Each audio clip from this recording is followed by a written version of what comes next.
सिसिटवानि बानजायनायाव सनापुरनि बे मिनि स्टेडियामाव विशाल ट्राइबेलनि जनजातिफोरनि माने रेलि बेयाव दिनै लानाय जादों आरो बे सोमावसारनाय हाबाफारियाव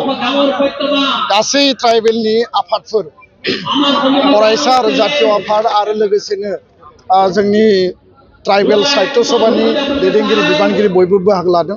प्राय 1 लाखनिबो बारा बेयाव आसामनि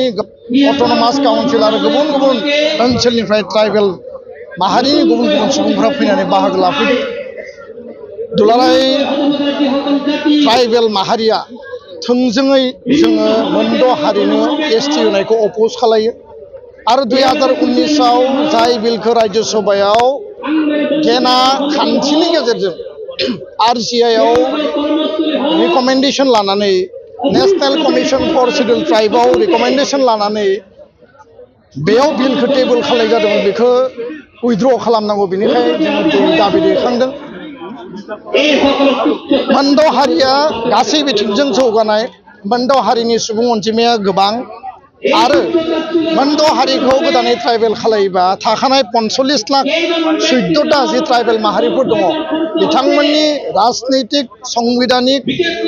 आरो लोगोसेनो जोंनि पन्सायतनिफ्राय VCDCनिफ्राय जेराव 6 शिड्युल दङ गाव सभानिफ्राय लानानै 3rd ग्रेड 4th ग्रेडनिफ्राय लानानै MCLA आरो जेनेरेल मेम्बारनिफ्राय लानानै एसेम्बलि आरो पार्लियामेन्टनिफ्राय लानानै गासैबो जोंनि राजनैतिक अधिकारा धंस जागोन जोंनि स्कुल कलेज इउनिभार्सिटिनि एडमिशन मेडिकेल इन्जिनियारिंनि एडमिशन रिक्रुटमेन्टनि बेलायाव आरो लोगोसेनो जेराव जेराव UPSC APSCनि ट्राइबेलफोरा दिनै मोनसे मोननै सुबिदा मोन्दोंमोन गासै बिथिङाव जोङो धंस जागोन 45 लाखनि जायगायाव 1.5 कोटि मानसिखौ जाबसिननानै होयोबा जोंनि गासै बिथिंजों जोङो गोमालांगोन आरो बेखायनो कुनु बिनिमयाव कुनु कारनाव मोनद' हारिखौ एसटि खालामनायखौ आथिखालनि थाखानाय ट्राइबेलफोरा जोङो हास्थाया ट्राइबेला ओरैनो बिनानै मोननाय मुवा नङा बेसाद नङा ट्राइबेल जानो थाखाय केरेक्टारिस्टिक्स नांगौ माने क्राइटेरिया नांगौ आरो बे क्राइटेरिया बे मोनद' हारिनियाव गैया फारसेथिं फैबाय थानाय 25 नभेम्बराव आसाम सरकारा जि रिकमेन्डेसन लाबोनो नागिरदों आरो थाखानाय ट्राइबेलखौ धंस खालामनानै गोदान मोनद' हारिखौ ट्राइबेल थिसननायनि थाखाय भारत सरकारनो जि रिकमेन्डेसन होनो नागिरदों आसाम बिधान सभायाव बेखौ बन्द खालामनांगौ आरो बेयाव 22 जन जि MLAफोर दङ ट्राइबेल MLA बे ट्राइबेल MLA जेराव मन्त्रि दङ जेराव स्पिकार डिपुटि स्पिकार दङ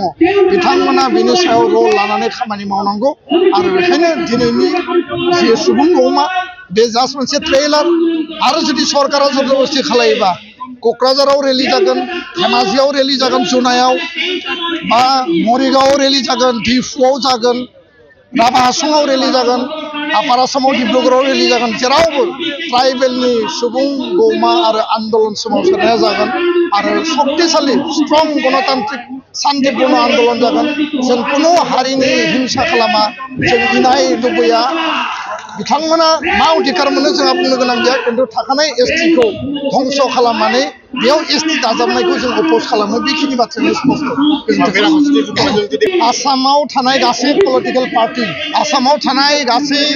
माने दल संगठनफ्रा बयबो मोनद' हारिखौ एसटि जानायखौ लुबैयो आरो दिनै नाय साहा सानजा आसामाव जायफोरा दिनै एसटि नागिरदों बिथांमोना गावसोरखौनो बुङो जों स्वर्गदेवनि फोलेर सोरगोनिफ्राय फैनाय हारि होननानै दा बेबायदियाव जुदि मोनद' हारिया एसटि जायोब्ला